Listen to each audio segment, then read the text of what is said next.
I don't ever want to be in opposition to the client where our incentives aren't in line. I want to make sure that we have a way that people can generate returns on this XRP, borrow against it, and hold it for the long term so that it continues to go up in value and you can get all three pieces of an investment. You can get real ROI, you can get cash flow off of it, and you can leverage against it, just like a piece of real estate. People that make their money in real estate, they 1031 into the next piece of real estate and they build huge portfolios in real estate because there's tax advantages and they hold on to the assets. They don't sell them. And if they do sell them, they defer the taxes. We want to create the same solutions for XRP. Right now, there's not a way to be able to sell your XRP unless you're using all kinds of crazy tax strategies to be able to mitigate that tax.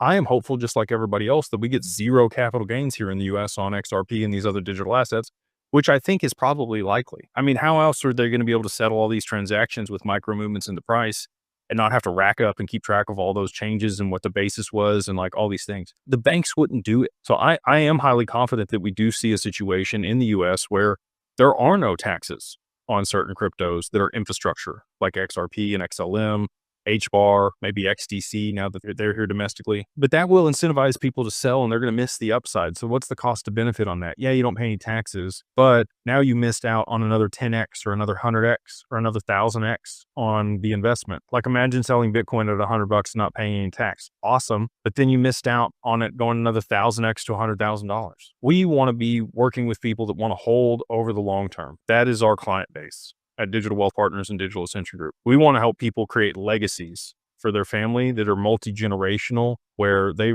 4 or 5 generations from now, your great-great-grandkids are talking about Grandpa Bob or, you know, Grandma Jane and how they completely changed the family's trajectory and they've made it, you know, given them so many more opportunities because they held the asset over the long term and they had all these resources to be able to do that and all the wonderful philanthropic stuff we're going to be able to do.